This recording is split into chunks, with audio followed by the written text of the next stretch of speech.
Commuters can still breathe a little easier as fare hikes remain suspended while a bigger fuel subsidy for jeepney and UV Express drivers kicks off next week. Meanwhile, after talks with the DOTR, transport groups have withdrawn their planned strike and are now welcoming the fuel discount increase. IBC correspondent Patrick Gupo filed this report. The Department of Transportation has announced that the 1 peso and 2 peso jeepney fare hike approved last March will remain suspended. Mananatiling suspended po ngayon yung fare hike na piso at 2 piso. Transportation Secretary Giovanni Lopez said the government decided to defer the fare increase amid continuing volatility in global oil prices brought about by tensions in the Middle East. Hindi po ibig sabihin na disapproved.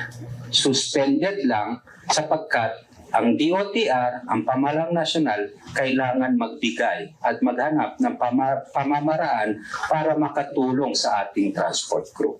Instead of passing the burden to commuters, the government said it will provide direct assistance to the transport sector. Starting August 15, the fuel discount for jeepney and UV Express drivers will increase from 10 to 12 pesos per liter. Kahapon po inanunsyo na rin po ng ating mahal na Executive Secretary na yung fuel discount po natin from 10 pesos magiging 12 pesos na po, effective August 15.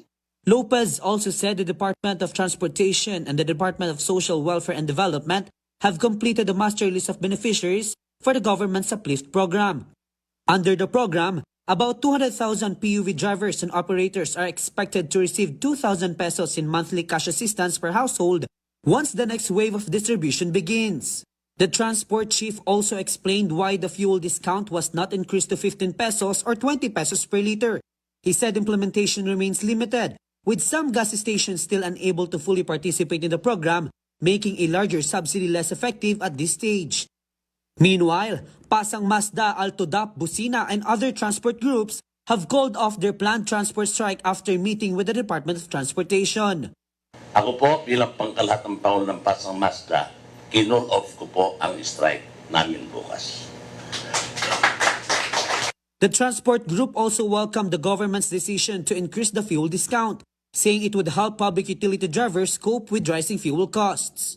Pinasasalamatan po ang ating kalihim pagkat siya ang tulay natin sa Pangulong Bongbong Marcos tungkol po dito sa itinaas na 2 piso na fuel subsidy.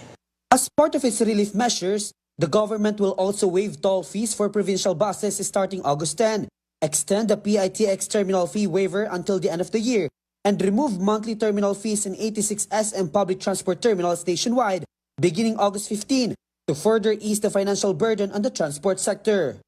Patrick Gupo, IBC News.